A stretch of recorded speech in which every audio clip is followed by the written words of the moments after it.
Folks, welcome to the Jake Feinberg Show. What an honor it is to bring in decorated steel guitar player, somebody who's been doing it on the bandstand for the last half century.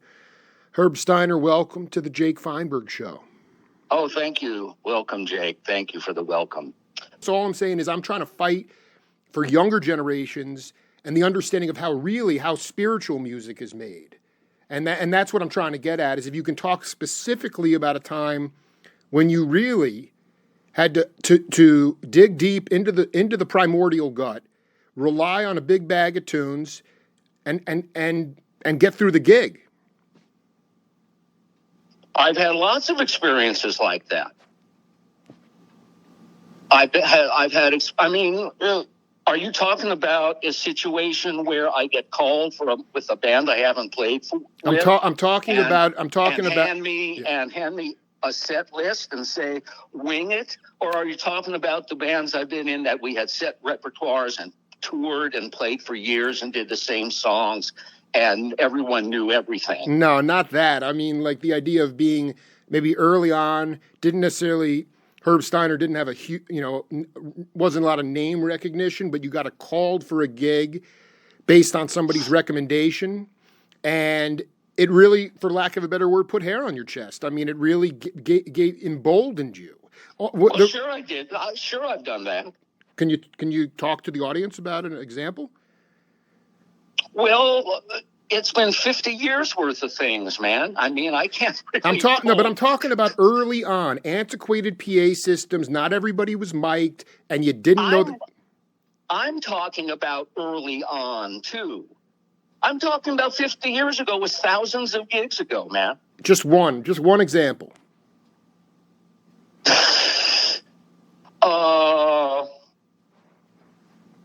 Okay.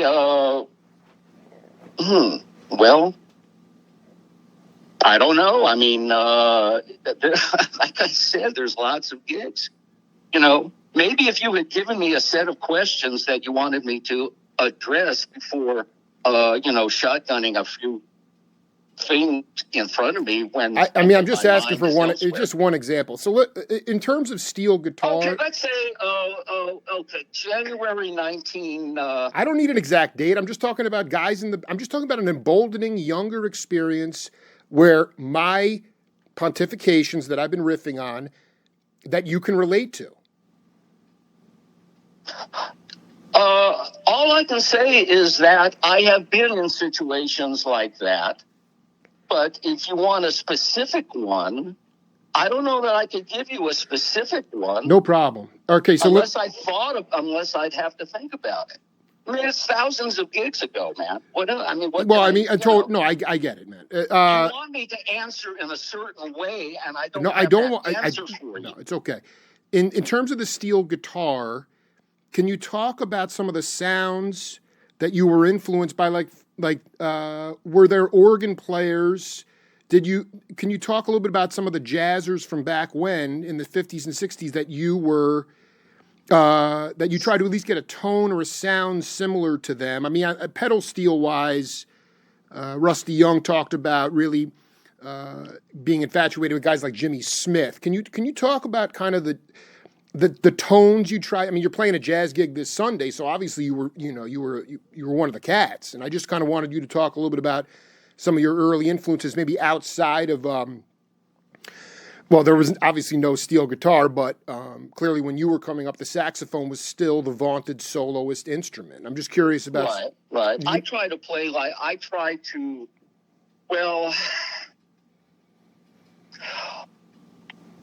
the person I try to play like is Frank Sinatra's singing. Can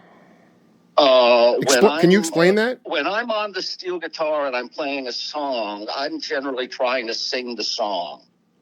I would like to have the audience hear the lyrics with my phrasing and way I play the melody. As a specific tone, I prefer when I'm playing, let's say when I'm playing Great American Songbook standards instead of country western standards. Okay. So if I'm playing on the E9 tuning, I will, I'll play to that tuning's strength, which is generally straight ahead country music, that, Nashville sounding type stuff, when I'm playing on a country type gig. When I'm playing on a pop gig, or what I would call a Great American Songbook gig, I tone down the high end quite a bit, not to the point where it's dull, but to where it's more in the timbre of a tenor saxophone. That's what I'm shooting for. Although it's a steel guitar and it ain't gonna sound like a saxophone, but No. but you can phrase your melodies in such a way that it has the breathiness of a wind instrument. I think that's what I'm trying to shoot for, is getting the breathiness in my phrasing that isn't so high end and isn't so on the beat all the time like, most country and western is. So it's a thing with my phrasing, what I try to go for. I try to sing a song, basically. Oh, absolutely. No, I love it. I mean, the Sinatra thing is spot on. I mean, is it fair to say that you were, I mean, even in your late teens, did you get a chance to go to the Renaissance? Who were some of the sax players or some of the jazzers in general that had an impact on you? I mean, that period of time at the Renaissance. Oh, okay. Well, I'll tell you, I really didn't. When I first started playing steel guitar, I was living in Los Angeles, and I was a bluegrass musician from 1962 until 1968, really. So I just played basic diatonic 3-chord, 4 chords of the truth bluegrass. Okay. And in 1968, Linda Ronstadt hired me as a mandolin player and dobro player. And after a few weeks of that, we were rehearsing her material. Linda didn't have a band at the time. Her first big record was Different Drum. And it was released by Capitol Records in 1960, I guess late 67 or early 68. Anyway, the band had broken up. The Stone Ponies had broken up. And so Capitol had a hit record with a girl singer that had no band. So she had to hire a band, and she wanted it to be kind of folky, country, bluegrassy. And so she hired me as a dobro player and a mandolin player. And then a few weeks into the rehearsals, she said, "Do you play steel guitar?" And I said, "Well, I had one a few years ago, but I never did anything with it, blah, blah, blah." She said, "Well, I'd really love it if you played steel guitar with me." So I called some friends. I was friends with Michael Nesmith at the time. And so I called Nesmith and I said, "Hey, man, you've got a half a dozen steels. Let me borrow one to play steel with Linda." And he said, no, I want to play steel with Linda. And I said, "Michael, you're a monkey. Come on, get real." Okay. So loan me a steel. Loan me a steel. Love it. So he loaned me a pedal steel.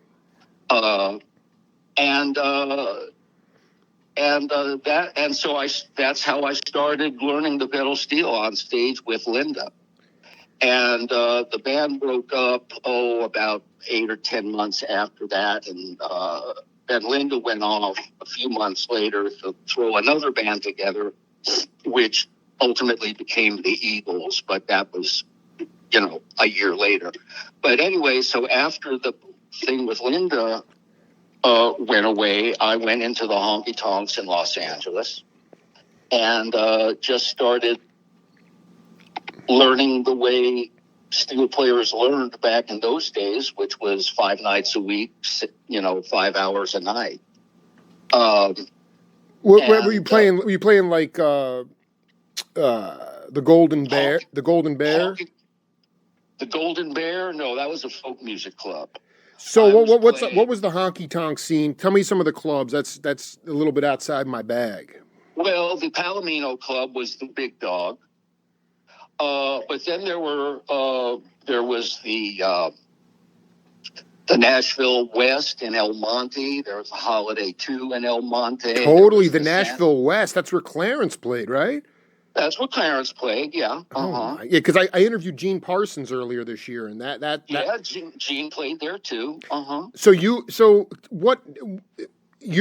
you just talk to younger cats about the idea of how the best way to go about learning to play an instrument on the bandstand? I mean, so much of music, and not folk music and not bluegrass per se, and definitely honky tonk, but so much music has been moved into the academy.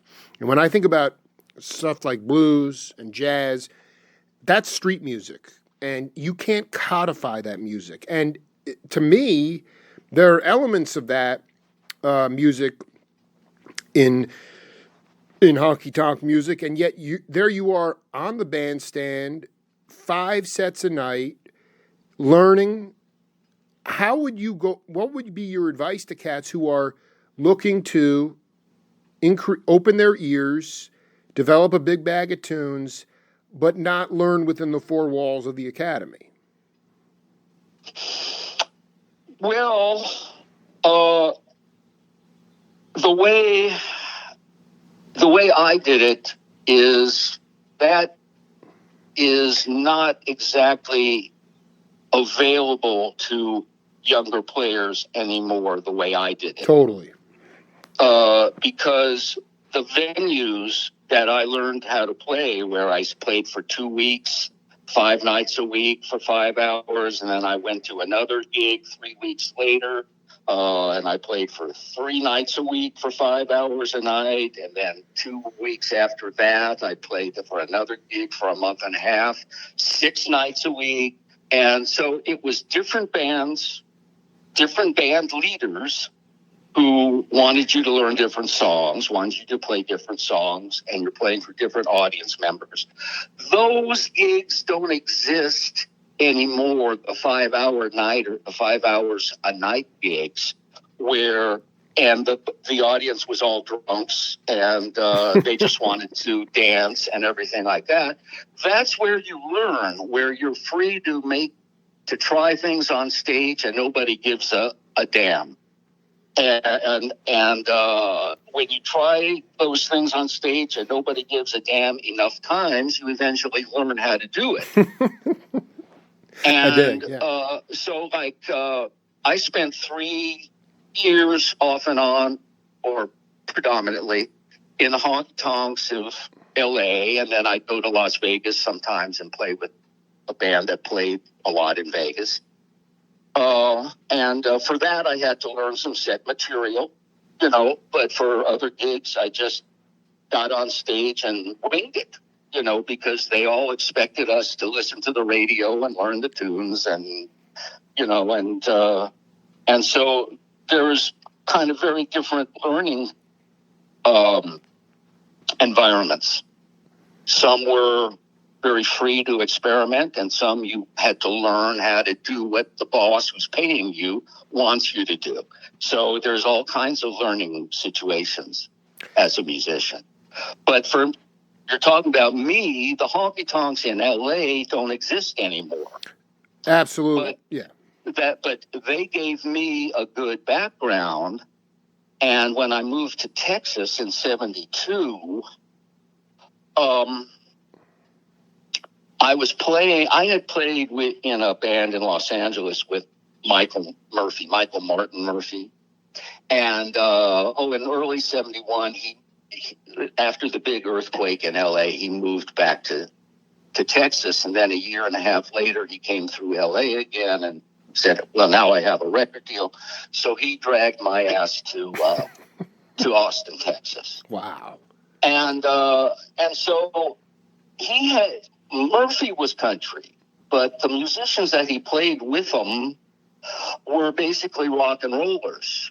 And this was early 1970s when the Texas progressive country scare happened. Cherry Jeff Walker was living here. Murphey was living here. And then Willie came. And that's when everything kind of exploded. So Murphy had basically a rock and roll band.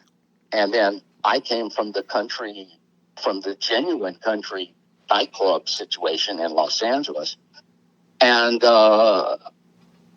so Bob Livingston, who was in the Gonzo band and Jerry Jeff's band, everything, singer-songwriter, he says that, well, you kind of helped create progressive country because we were a rock and roll band, Herb, and you came along and you were a real country player. And so anyway, so I did that, I did kind of country rock.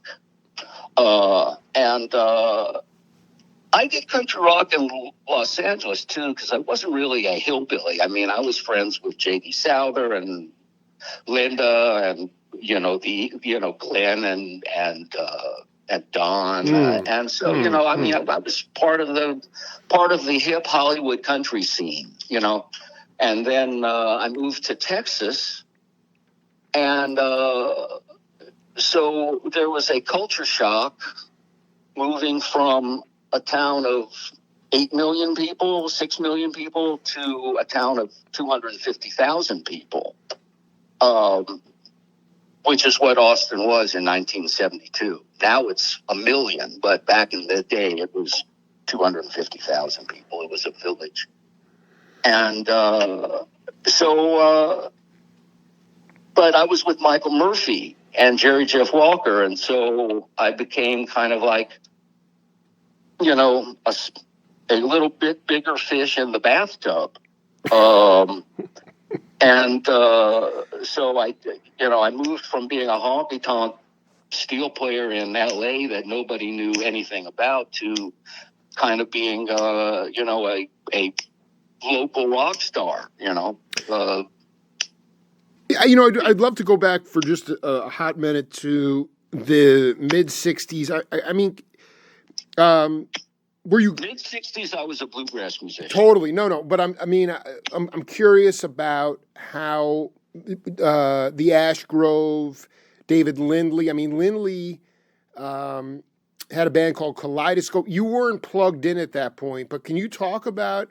I don't believe you were, but can you talk a little bit about some of the a seminal bluegrass band that you were in? I mean, that was the the Kentucky Colonels. You were in the Colonels?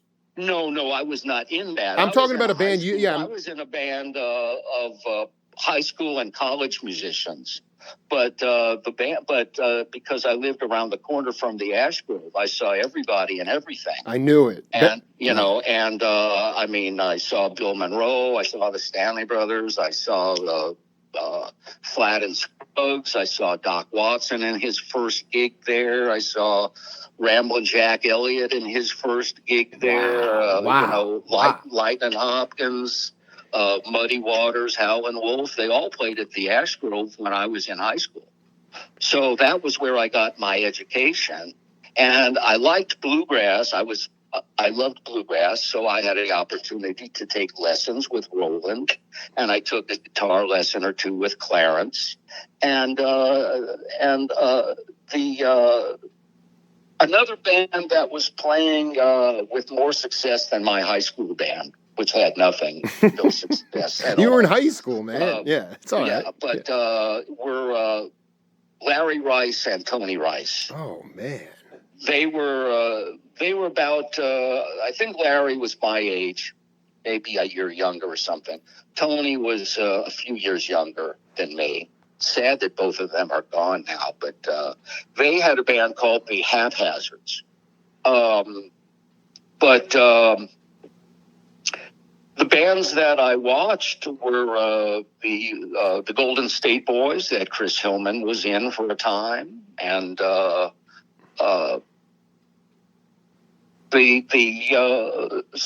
that's kind of where I was heading with my bluegrass. Were you privy to, like, not that you may have played it, but the Queskin Jug Band? I mean, I remember when Duke Ellington showed up at a Queskin Jug Band gig, and after the show, he came back and was just mesmerized by Bill Keith's pedal steel. And I'm just wondering about. Well, I guess the other question really is that, would you say that you learned music by ear before you learned to read music? Yes. And can you just talk about maybe the first experience you had where, or the experience you can look at where your ears grew the most on the bandstand in terms of just being able to hear the music and be able to swing, right away. I mean, to me, like, that's the magic of music in my mind, is to be able to hear the music as opposed to just being locked into reading it. A lot of professors in the schools. Oh, right. The schools. I understand where you're going. Yeah, I mean, can you talk about where your ears grew the most? I mean, what was an early gig? I don't care what genre. The first one, the first gig, whatever it was. It's really, you can't swing if you're learning something. Right. You have to be so familiar with it that you know where the notes are on the guitar or whatever instrument you're playing. You know where the notes are. And so what you're doing is you're singing in your brain, and you're bringing the notes that you're hearing in your brain out on the instrument. And that requires years of familiarity. It requires, knowing your muscle memory, having intellectual knowledge about what you're doing, like what notes fit in what chords, and et cetera, et cetera. And you have to know what combinations of notes elicit certain responses in the audience. And it's like when you hit something on stage, and the guy that you've been playing with for years turns around and says, "Whoa, yeah!" It's like when you can surprise pleasantly the guys that you've been playing with for years, and they, then you did something right. But it takes years of experience and that knowledge and that familiarity with it to get there. And some guys do it right away. I've played in bands where, there's one drummer in Austin, Texas, and she plays with Dave Alvin and other people, named Lisa Pancratz. And when she was 16 years old, I mean, she's probably in her late 40s now, still fantastic drummer. When she was 16 years old, and I played a gig with her, and I thought, there is no way a 16-year-old like this could play with the maturity of a 50-year-old man. What is she doing? Why isn't she playing like a kid? Totally, yeah, right. And some people are just born with it, Some people are born with that not innate knowledge. Is it innate, or is it what she was experienced? Her dad was a drummer, so there's that. But now it's, with the internet and YouTube and everything, it's really so much easier to get exposure to the good stuff all over the place. Where, when I was, in my 20s even, you couldn't find everywhere the good stuff to listen to. You had to seek it out. Now, there's... I want to just ask you, though. There's a million courses on YouTube how to play whatever instrument you want to play. It's fantastic nowadays. Well, I also would just counter by saying that we're saturated in visual material on YouTube. That's right. Absolutely. And most of it is schlock. So unless you are a seeker, you are not going to get hip to the really hip stuff. That's right. But the good players are seekers. Absolutely. And I'm, totally. And it's easier to find what you're seeking. That's true. No, I agree. Lindley, I've done Lindley had to go, if there was a cat in somewhere in the middle of Kentucky who was burning it up, you'd have to actually go directly there. I mean, there was no other way you had to go directly to the source back then, which in some ways made it that much more authentic. Did you ever cross paths with Vassar Clemens? Yes. Can you? That man was. I mean, I never met him. I didn't interview him, but I mean, every time I hear that guy talk, he could say like 5 words, and it was the most profound 5 words ever. I found him to be, and I just wonder if you. And I know the guy I believe you worked a lot with Red Rhodes. Who kind of comes? Well, Red was my mentor. What did that mean? What does a mentor mean to Herb Steiner? I mean, explain how he was a mentor to you. Well, I used to see him on television. Yes.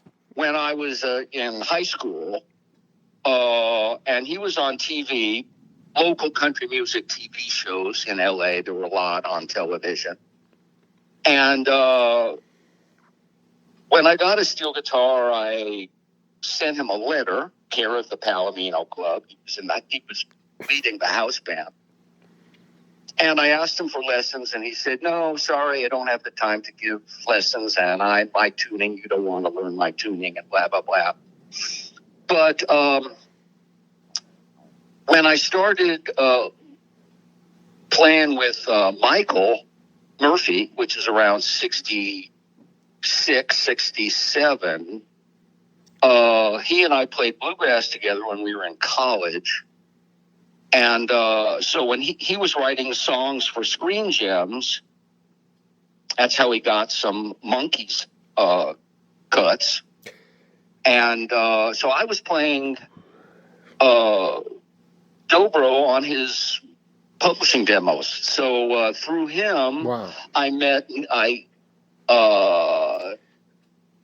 I just met Nesmith, and I don't know, I just started going to Red's store, and we became friends, and we started talking, and then he started recommending me for gigs, and he'd fix my amp when it was broken and stuff like that, and give me hey kid, when you're playing with this guy, do this, and hey kid, when you're playing with that guy, do that.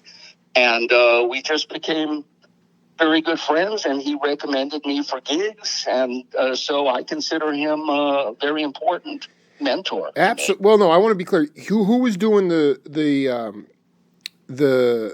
gems? Was that Michael or was that Red? The gems. The you just said it. The jingles or the demos. You were. The publishing demos. Yes. Was Michael Murphy songs, right? For Screen Gems music. Screen Gems. Okay. So you were doing demos for that and playing dobro. Playing dobro on Michael Murphy songs. Wow! And so Screen Gems was was that a publishing? That was a. Screen Gems was Screen Gems was a television production. I mean, they were big. Television production, music production. They owned the Monkees. Screen Gems was the company that owned the Monkees. Holy cow. Yeah. So, that the Monkees were a pieced together act, right? They were not really a band until they became kind of a right. band. I remember like Louis Shelton play. I mean, they weren't. Oh yeah, everybody played on their records except the Monkees. Yeah, that was not. Yeah, I dig. Right. So, I played banjo on a Monkees record. I don't even know where it was or what the song was. All I know was at 3:00 in the morning. And Jerry Goffin was the producer. Wow. And he didn't like the way I played banjo, but I guess I got listed on the contract. But anyway, Screen Gems was just a company that owned the Monkees, and it was a publishing company. I remember I played dobro on one publishing tune that Murphey wrote called "What Am I Doing Hanging Round," and it became a big hit for the Monkees. Wow. So, yeah. Wow, yeah. man, that's. I want. I'm glad you brought this up. You were too young. Did you have you loved to play live on the bandstand? You were immersed in the bluegrass scene, but before Linda brought you in, did you entertain or did you have opportunities to work in the studios in Los Angeles? Was there any kind of basically the original Wrecking Crew and Mundell Lowe and Hal Blaine, those guys had it all on lockdown. Tedesco, but I'm just wondering, like, to me, steel player, dobro, mandolin, those things were in high demand, and I don't necessarily know anybody in the Wrecking Crew that was playing those kinds of it. Did you ever entertain or possibly want to get into the studio scene in LA? Number one, at that time, I was about 19 or 20. I wasn't good enough.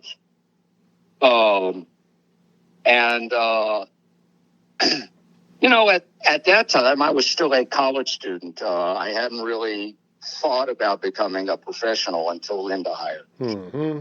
So before that, I was a college student. And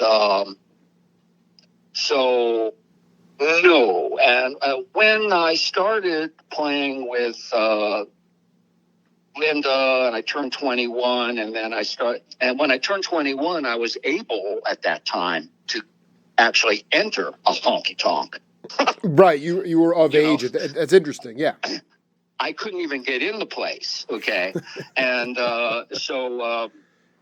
after Linda broke up that Stone Ponies situation, that's when I went into the honky tonks, and that's really when I started playing for money in front of other people. Before that, I played bluegrass gigs, at little folk music places, and places like the Folklore Center in Costa Mesa, California, and some joint Claremont Men's College in Pasadena and stuff like that. Was McCabe's around at that point, or was that too early for McCabe's? No, McCabe's was definitely working, but it was not a venue. It was a guitar store. What about, like, did you it didn't become a venue until after I moved to Texas. Totally. I have to be honest, I'll divulge how I discovered Herb Steiner is my Michael Martin Murphey's album, you're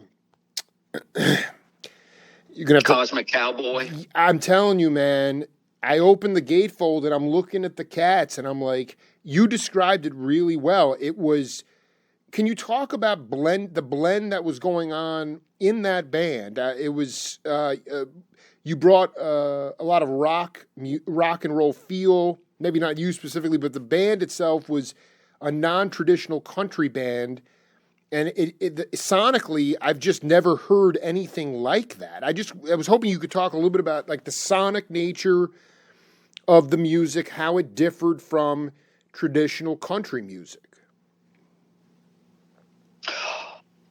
Well, there is it's the attitude that the musicians approach whatever genre it is.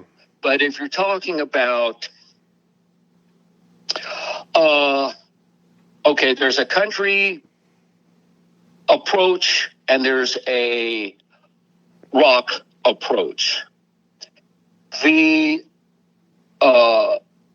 country band approach is, yes, sir, boss, we'll do, you want us to play whatever song, what song? Okay, we've just played it 10 minutes ago, but we'll play it again for you. I dig, man. Okay. There's, you want us to wear uniform shirts? Okay, we'll wear uniform shirts. With plaid pants? Okay, yeah, we'll wear uniform. That's the country thing. Do whatever it takes to get the gig, make nice to the boss. Kind of a hierarchical kind of thing. It's yes. And the rock and roll approach is, you want us to do what? I don't think so. Here's what. Oh, no, I'm sorry. No, we have to destroy the hotel room. We're sorry. It's just what we have to do because we get high. Right. So whether the band is playing country music or rock music, you can be a kiss-ass musician and be a rock and roll musician, or you could be a shove it up your ass musician and you're a country guy. Wow. So there's, the difference. Like, for example, after I left Michael Murphey in 1974, I joined a band with a Western swing singer, fiddle player named Alvin Crow. I played with Alvin Crow for 5 years. And we had an old bus. We partook in a lot of different substances. We got off the bus when we felt like it. We dressed the way we felt like it. We played the music that we felt like, but it was all Bob Wills and Western swing. Totally, yeah. Bob Wills' wife, his widow, said, "Oh my God, you guys play just like the band did back in the old days," and we played with some of the original Playboys, in Bob's first band from the 1930s. And really, that is hard. That's insane. Yeah, this was in 1975. Those guys were, in their 70s. Totally. The original, but it's beautiful that you were able to play with the original masters in some ways, Oh, absolutely. Yeah.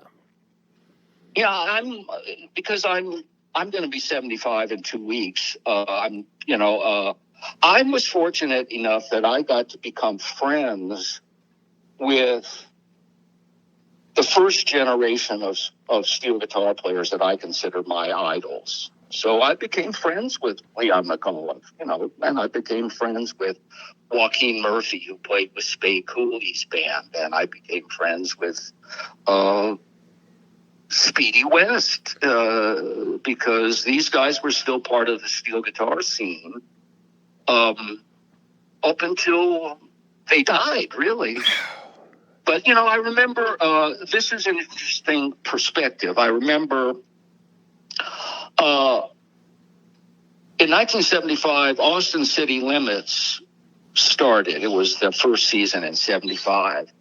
And Alvin Crow and the Pleasant Valley Boys, we did, the second show of Austin City Limits in 75. So the Texas Playboys did their show. And then after their show, the next night, they played a job at the Broken Spoke, which is the big country joint it even was in those days in Austin. And Alvin and the band opened up for them. So I was having a conversation with Leon McAuliffe. And I said to Leon, isn't it great that Western swing is coming back?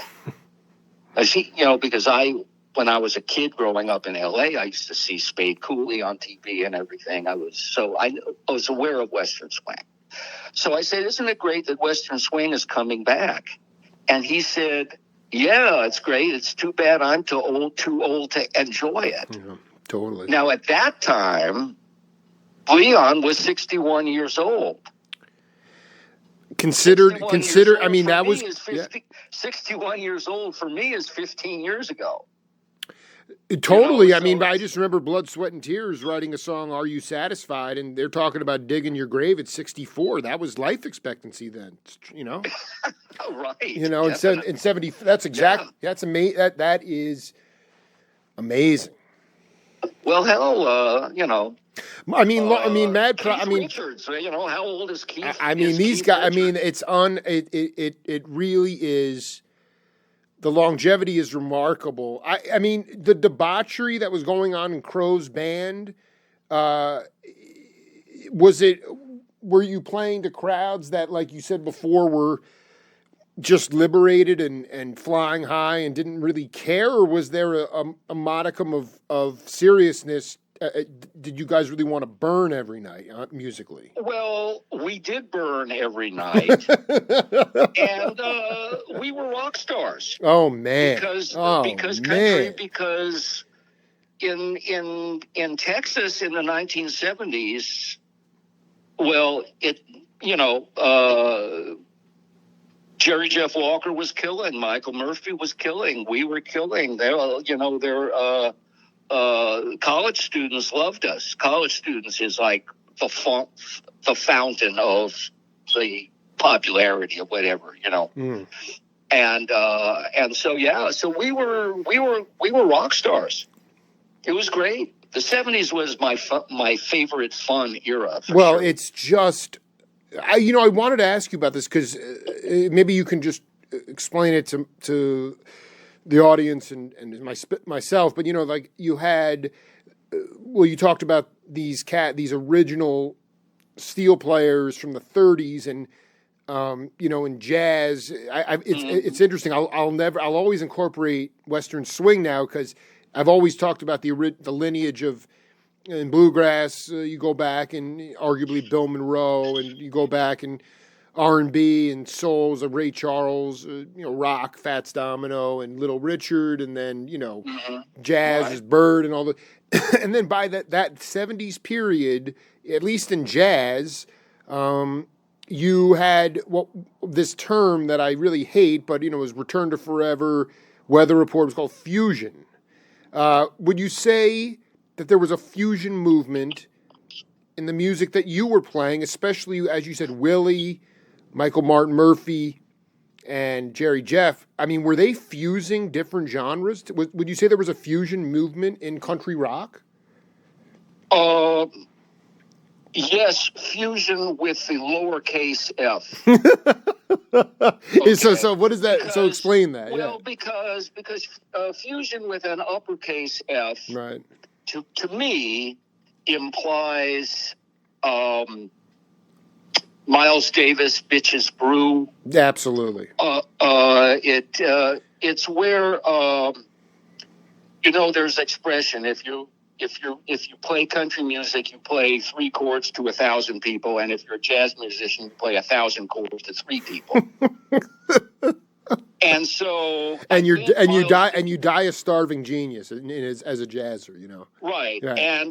And that's when Miles Davis probably looked at the Beatles, he probably looked at the Rolling Stones, and he says, maybe I should get an electric bass player. And Sly Stone, too. Yeah, absolutely. And maybe I should get a pianist who doesn't play an acoustic piano. Yeah. And there at that point, that's when Chick Corea and Herbie Hancock enter the scene, Absolutely. Right? So to me, that is fusion. Oh, and there was also a period in the early 60s in jazz, in real jazz, okay, where it became more totally Scotty LaFaro, Paul Motian, that conversational, the bass became a lead instrument in some ways. Well, that's actually that's actually after the period that I'm about to talk about. Oh, really? Okay, yeah, go ahead. There was the period of what would be called jazz funk, where the music became very much more blues oriented, but still jazz. I'm talking about Art Blakey's band, Bobby Timmons' song "Moanin'." Oh yeah, you're nailing this, dude. Minor blues songs in minor blues. Nat Adderley wrote a song that I play "Moanin'." Nat Adderley wrote a song called "Work Song" that was big tune for Cannonball Adderley. Absolutely. Cannon wrote a couple. Totally, man. Right. I love this stuff. Herbie Hancock had "Watermelon Man." There was a tune called "Coming Home Baby." A lot of guys did it. G minor blues. So they in the late 50s to early 60s. I can name off a million tunes. Mercy, Mercy, Joe Zawinul tune. Jazz became more accessible to people who were turned off by bebop and post-bop. I mean, there are people who love bebop, and bebop is very difficult to play.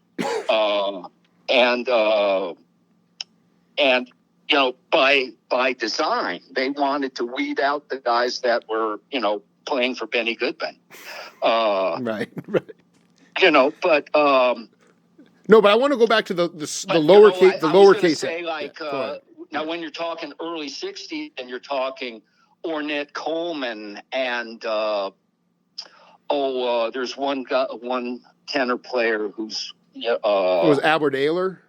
Albert Ayler. I can't listen to Albert Ayler. I mean, he's like, This is where he's saying how in pain I am. Listen to how in pain my soul is that I play like this.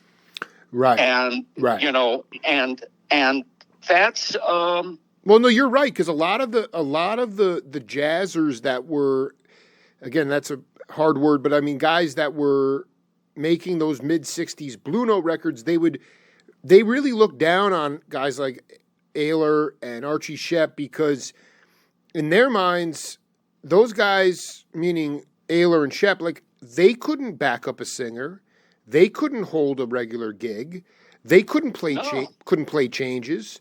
So why were they and so there's both sides to that. Some people would say, and I think they're right, Archie Shepp could absolutely play changes. There was something about this idea of saying, well, what makes a real jazzer? You have to have this big bag of tunes, and you have to play with, all this technique and facility. And those guys were saying, well, we're going to define other ways of being called jazzers. I mean, it's a very, but but I'm with you. I want you to go back, because you articulated the capital F fusion. Talk about the lowercase fusion, F. Oh, well, that would be how the Texas progressive country music thing happened. Rock and roll musicians who said, well, gee, the indigenous music of Texas is either blues or country. Mm-hmm. And so, we played, cover band rock and roll stuff, but let's try this country stuff. And some of them came close, and others just kind of created their own thing. When I first came to Austin, coming straight from the nightclubs in LA, even though I had played, with Ronstadt and J.D. Souther and stuff like that, we were all friends and everything. But I was working in the honky tonks in LA, which was real, authentic working class country music. Totally. Right? In other words, playing for the people who came to California in the 1940s to work in the war effort, and to work and playing for their kids. And they wanted to hear Buck Owens. They wanted to hear Merle Haggard. They wanted to hear whatever was Ray Price, whatever was popular in the 1960s, which, by the way, was great stuff, in my opinion.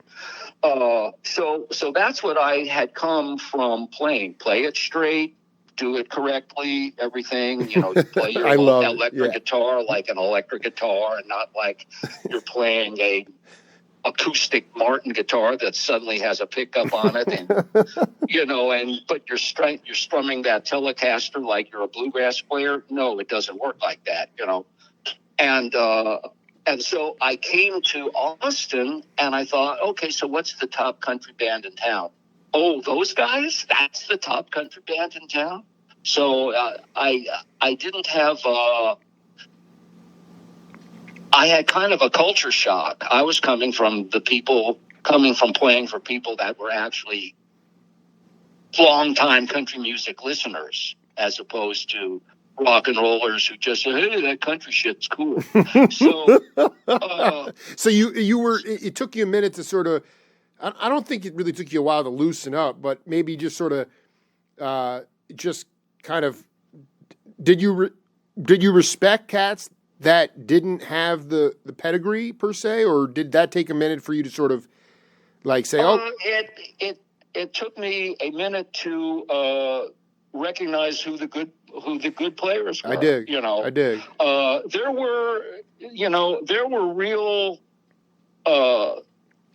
were what I would call authentic country western bands going on here, but I generally didn't want to go into the places that they played because I had long hair and I was a hippie. You were a hippie. And I would have gotten my ass kicked. I would have gotten my ass kicked too. Oh yeah, well for you definitely. I would have joined in for you. Well, no, you would have kicked my ass, but no, I want to be clear. But anyway? No, but I want to be clear. Would they leave you alone if you could play though? Yeah, but you would still get looked at. Well, firstly, yeah. Wow. You might not even get the call because, right. They call and then you show up to the rehearsal and they look at your hair and your clothes and they say, you know what, we're going to do that gig just for you. Yeah, let's just get some square. You're way too much, right. Too much baggage. Yeah, better. Of course, that happened in Los Angeles too. Frankly, I got fired because I didn't use hairspray.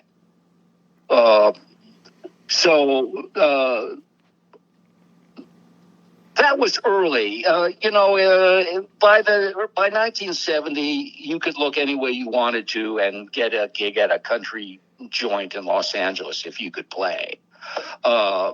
Before that, before the 60s, when it was still Vietnam heavy and all of that, hippies were not exactly okay. I mean, I don't want to oversimplify this, but Jerry, Jeff, and Willie and Michael were like unafraid to just, not that they were hippies, but they dressed like they wanted to. They were right, and they were sort of inventing a new vocabulary music. And would you say like people in Austin, like they were they were pretty brave because before that you had to look a certain way and play a certain way. Oh, right. Wow. Getting back to the small letter F. Yeah. So the lowercase f. That was very much what was going on in the early 1970s here in Austin, Texas. Wow. Right. It was just guys playing country who didn't have that much experience playing country.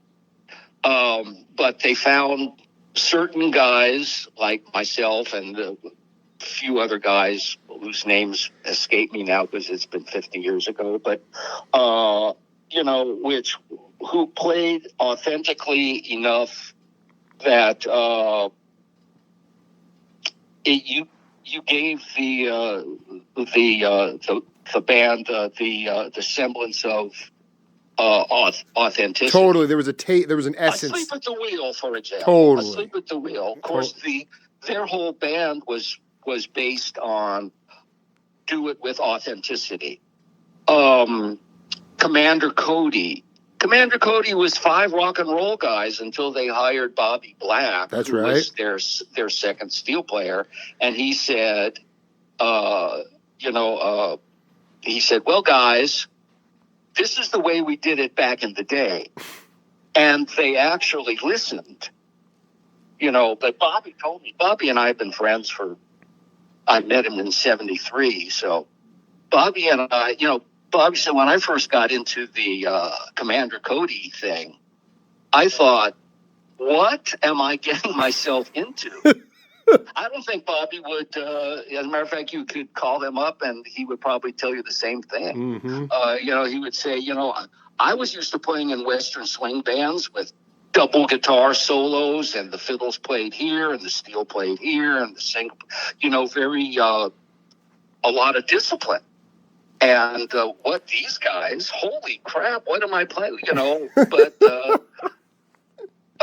no, it's true. I mean, he was totally from that. I think it was totally San from Jose. that He was Bobby, yeah. Bobby's 88 years old, My and gosh, so dude. he was in his 40s when the Commander Cody guys were in their 20s, and that's a big jump.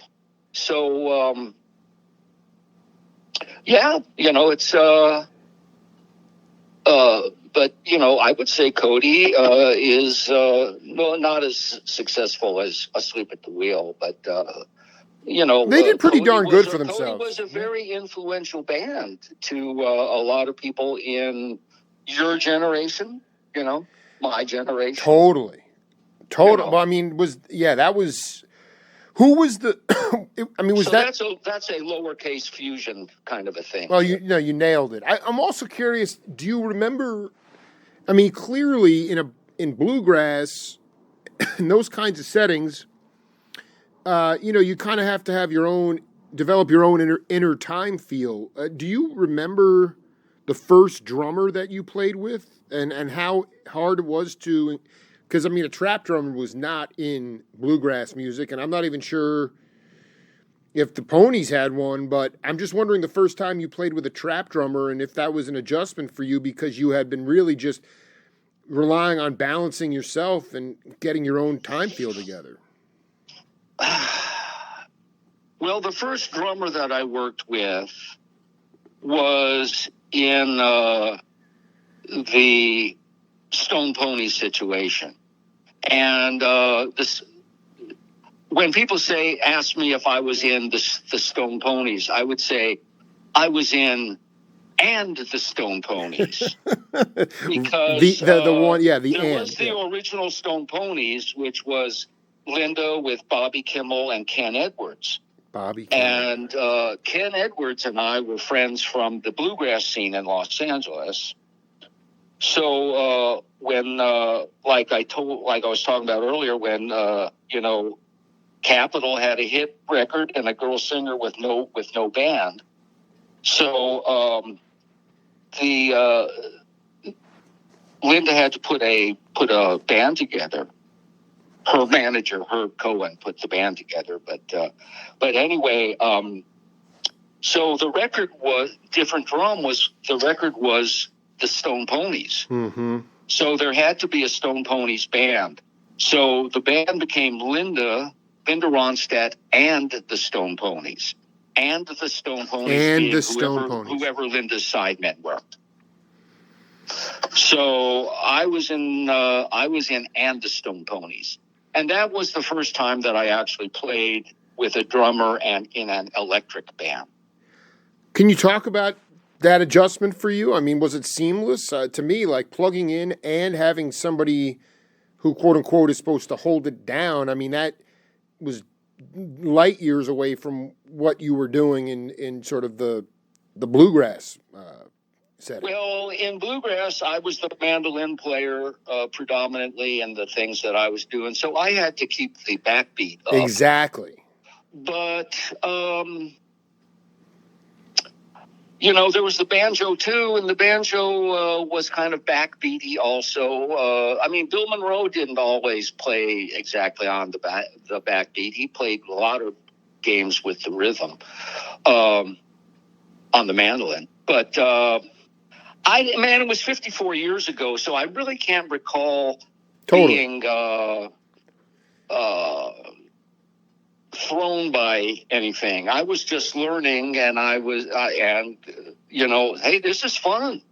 So it's, I didn't feel any kind of musical exasperation or anything. I was in a popular band, and we were touring the country. So I was like, I didn't feel any kind of, I'm playing with a drummer or anything. No, I enjoyed it. No, it made it easy. It made it easy for you. Totally. No, I get it. I mean, and we had good drummers. John Ware. We went through a couple of drummers, but we wound up with John Ware, who was, I don't know if you know who John Ware is, but he was in the First National Band with Murphey and Red Rhodes. Jeez. I mean, not Murphy, with Nesmith and Red Rhodes, and great drummer. He's still around. He lives in Colorado. Yeah, I mean, dude, I can't believe He's about 80 now. Bill 79. Black is still cooking. Is he still cooking the groove on the bandstand, Bill Black, or is he retired? Bill Black. You mean Bobby Black? Bobby Black. Sorry, yeah. Is he still playing? Well, Bobby is still playing. Holy cow, man. Because I interviewed Commander Cody, George Frayne, and he was effusive in his praise for Black. I mean, and just what the significance of him, because I think absolutely, as well he should have been. Absolutely, no. So there's someone. I mean, you're was there a studio outside of the records you recorded with all these major leaders in the 70s? Was there? I remember talking to Ron Tutt and Dean Parks, and both of them did studio work in Dallas. Did you spend any time, because you were one of the cats who was really, bringing the pedal steel and the steel to the lowercase f country rock? Did you find yourself was there a studio scene, maybe not in Austin at that time, but in other cities in Texas? Well, I don't know if you could call it a scene, but I mean, did you get calls? Like to do? Well, there was, most of my stuff was based out of Austin, and half the time I was on the road with Murphy or with Alvin Crow, or but and Jerry Jeff. I never really toured all that much with Jerry Jeff. Interesting. He and I had some personality differences. Right. But you weren't around. I got off to a rough start. Let's put it that way. So, but I was on like 3 or 4 of his records. Totally. Yeah. Viva Terlingua, I know, and the first album that he did on MCA, I was on that. And then I think I did overdubs on a couple other albums. But mostly at that time, it was an interesting thing. If when we did the Viva Terlingua record, which was kind of a seminal record. Are you familiar with Viva Terlingua? Not as much as I should be. Well, in 1973, that's Jerry. I think that's Jerry's only record that went gold. Wow, I got it. I mean, I don't even know if I've ever. I feel like I've always seen his records, but I'm not even sure if that title just doesn't ring a bell to me. But continue, please. Okay, so we were working. Bob Livingston, the Michael Murphy band, was playing predominantly with Michael, with Murphy, and Jerry didn't have a band. He would occasionally use players from Murphy's band and maybe some other pickers around Austin. But he was mostly considered a solo singer. Interesting. And but popular. I mean, he totally. Yeah. No. Absolutely. Mr. Bojangles and everything like that. So Murphy had developed a a problem with his throat, nodes on his vocal cords, and he needed to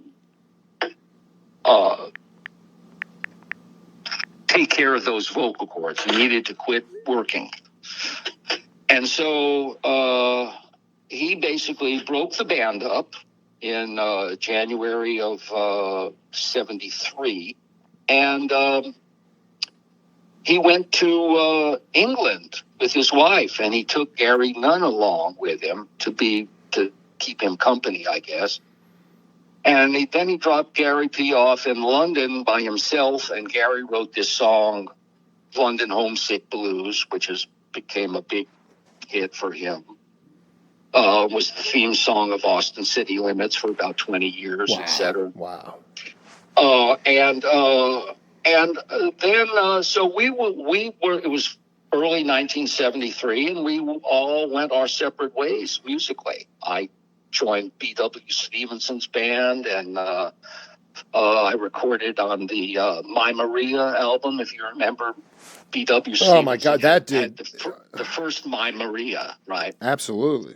After it was, Brooks and Dunn did it because Kix Brooks was a big fan of B.W. So anyway, I was playing with B.W. Stevenson, and some of the guys were playing with Jerry Jeff.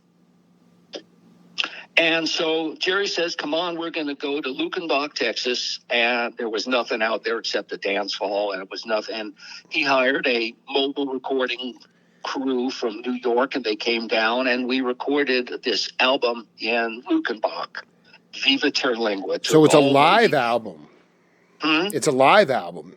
It's, well, we recorded 5 days, all tracking at the same time. It wasn't an assembled record, but we recorded in the dance hall with hay bales for he wanted like that kind of feel that absolutely, that live, but absolutely. it wasn't concert. It was just well, there was a concert at the end of the week. We had a concert. Wow. A live concert, and we recorded that, and the place was packed. It was like stupid packed and crazy. So we did that, and Jerry said, okay, well, look, it's time to go on the road.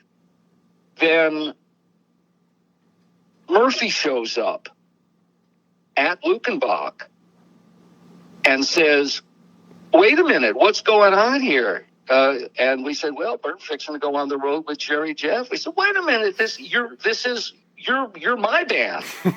And we said, well, Michael, 7 months ago you broke up the band, dude. You know, dude, come on, man, we got to sing for our supper, you know. And he said, well, my throat's okay now. So we decided that, because Murphy and I were friends since 1966 and everything, and we decided that we would split up the Murphy band, and half of the band would go with Jerry Jeff, and the other half of the band would stay with Murphy. And so that's what happened. So the half of the band that went with Jerry Jeff became the Lost Gonzo Band. Wow. And the half of the band that stayed with Murphy, which was me and the guitarist Craig Hillis, we became the Michael Murphy Band, and we hired another bass player and another drummer, and we were the Murphy Band. So that's what happened in August of 73. The story of Lukenbach. I mean, that's unbelievable. Yeah, that's the story of Lukenbach, right? And so... and you were okay with that, because even though Jerry Jeff maybe was a decent paying gig, you weren't that tight. You didn't get along with him that well. Jerry and I had... personality issues. Right? We had some differences that... we had some differences from the days when Jerry was more of a consumer of booze, and he did some things that caused me some financial harm. I see. And it just pissed me off. And that was back in Los Angeles. And then when I came here, and they said, "Oh, we're going to record with Jerry Jeff," and I said, "Jerry Jeff wants me to play with him?" Well, you can't deny the musicianship, you know. I mean, but again, Oh no, but I mean, has anybody asked me if I wanted to record with Jerry Jeff? No. Oh, no. But you know, so it was. So anyway, Jerry Jeff was way too off the wall for me. I couldn't go on the road with somebody like Jerry Jeff. You know. Wow, he was a total maniac. You know, Murphey was a Baptist. Hardcore Baptist kid, and Jerry Jeff was about as far from that as you could get. Well, what about Alvin? What about? I mean, you can't tell me that things were very tame on the Alvin Crow bus. I mean, Crow was a little more under control than Jerry Jeff. Yes. Okay. Yeah. Even though there was a lot of debauchery going. I mean, the point is that Alvin never got drunk and fell on stage and fell into the drum set. Oh dear. Okay. Oh dear. Jerry Jeff did that. Okay. Yeah. No, we don't need. W. Stevenson did that. He did? Oh hell yeah, he was a big drunk. He fell into the trap drums? Yeah. Oh my God, dude! Steiner, you're dropping serious stories right now, man. Did you? Well, yeah. I mean, they're all. You know, everybody's dead. What the fuck? But let me ask you a question. So, just why was the '70s? I was born in '78, but just aesthetically, why was obviously you were having a ball, you were making decent dough, you could pay your bills. Austin was probably the hippest place to live at that time. It was. Aesthetically, why?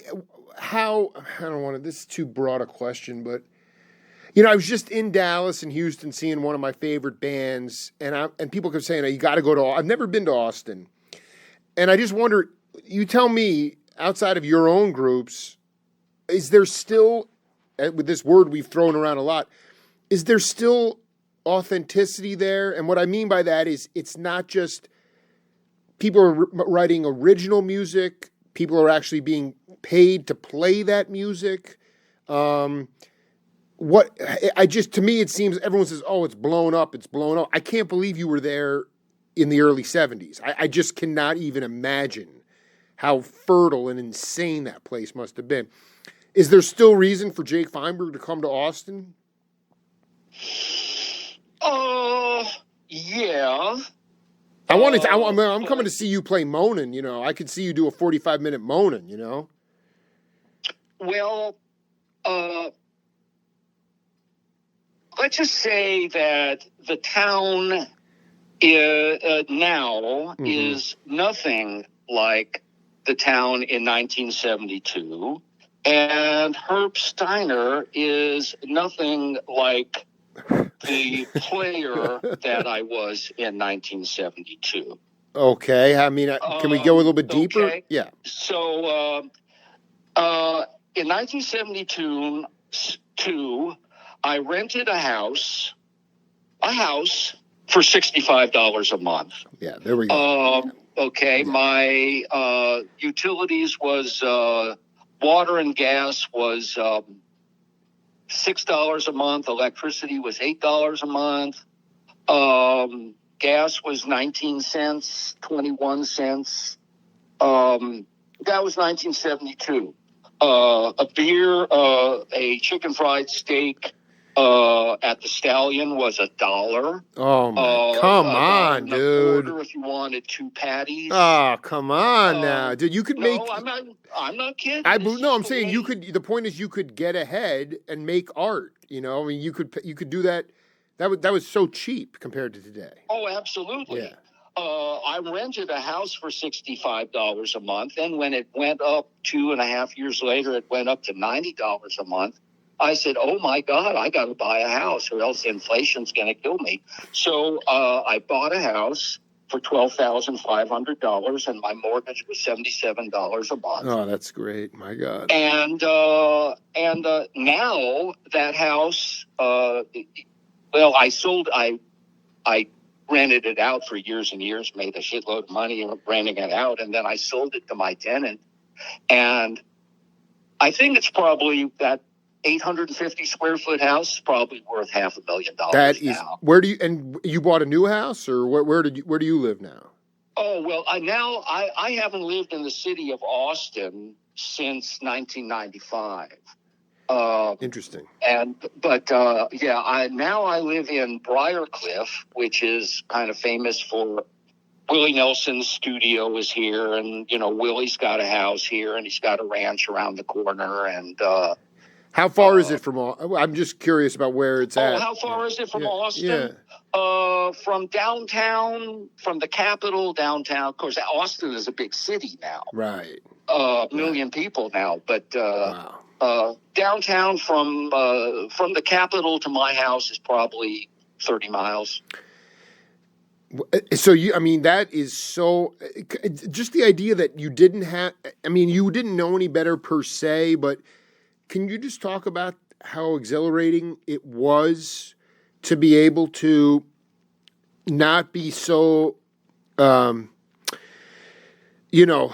the gun, nowadays, just the way people view music as a profession has changed so much, but just the idea that you were able to take care of all your, 1 week of work would have taken care of all your bills, and you would have been able to save some, and then ultimately the most important thing is you were able to create art without having to have this huge cost of living and survival thing hanging over your head. Nobody was necessarily in it to say, oh, you got to make a hit. You got to, there wasn't all this one and done pressure. It wasn't them. I don't know. No, it was the cheapest place in Texas to live. Now it's the most expensive place in Texas to live. And it's getting real gentrified and a lot of that. Oh, totally, totally. I don't know how. I deal with friends of mine who are still playing gigs in Austin. Right. And I'm thinking they still live in Austin. And I'm thinking, how do you do it? How do you freaking do it? Well, did they possibly? Did they buy? Did they? I've been retired for 3 or 4 years, and I married Will. I'm divorced. I divorced Will. Good. Me too. I made good decisions in my life, and so I'm comfortable for the rest of my life, which is great. But a guy who is still in the trenches trying to do it, I don't know how they can do it. It just blows my mind. I'm stumped. I don't know how to do that. Just speaking about,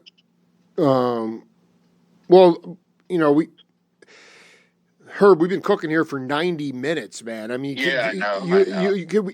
we do set 2 maybe in a couple weeks? Because I just feel like there's some more stuff I'd like to get to with you. Sure. Absolutely. Yeah, no, you're very articulate, and your impact on lowercase country rock fusion music is unquantifiable in my mind. That Cosmic Cowboy album, I still can't quite put my finger on it, but sonically there's something going on there that is it's beyond, really. So listen to the song. Yeah. The band, that was a great that was my question. Was the combination of musicians on that band? There's a song called on that album called "Song of the South Canadian River." Yes, and it's very orchestral, in my opinion. I'm not on it, actually. That's the only tune on the album that I'm not on. But there was no steel guitar part for it. But that song was recorded in one take, no overdubs.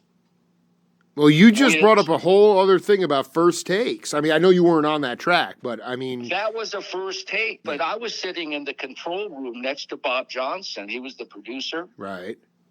And we're sitting and we're listening to it. And, you know, there's this dead silence at the end of the song. And Bob turned to me, he said, "Did you hear any mistake? Did you hear anything that anybody, you know, did you hear any mistakes?" I said, "I didn't hear a freaking one. I didn't hear one mistake." Bob goes to the talk back. He said, "Anybody have any confessions?" Nobody said anything. He said, "Well, fine. It's a take. Cut it." Unbelievable. I love it, dude. I love And it. Johnston was that kind of a producer too. You know, he produced Dylan and he produced Leonard Cohen, and he was.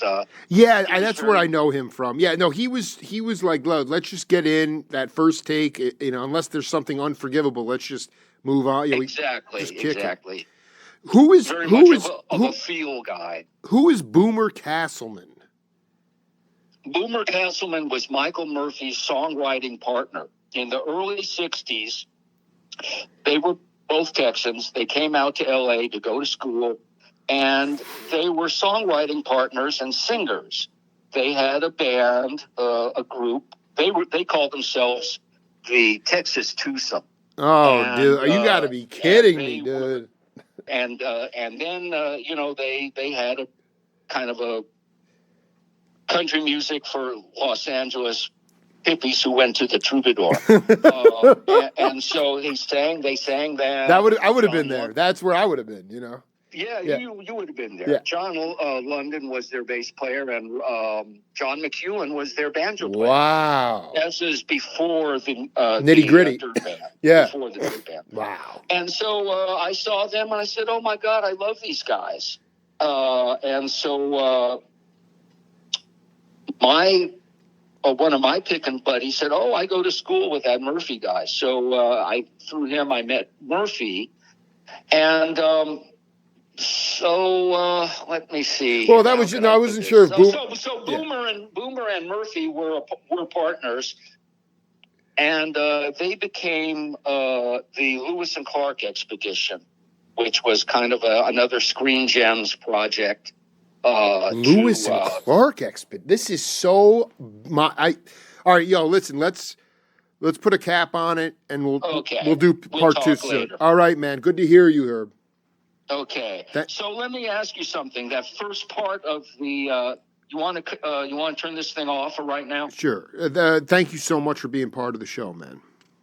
Okay. Well,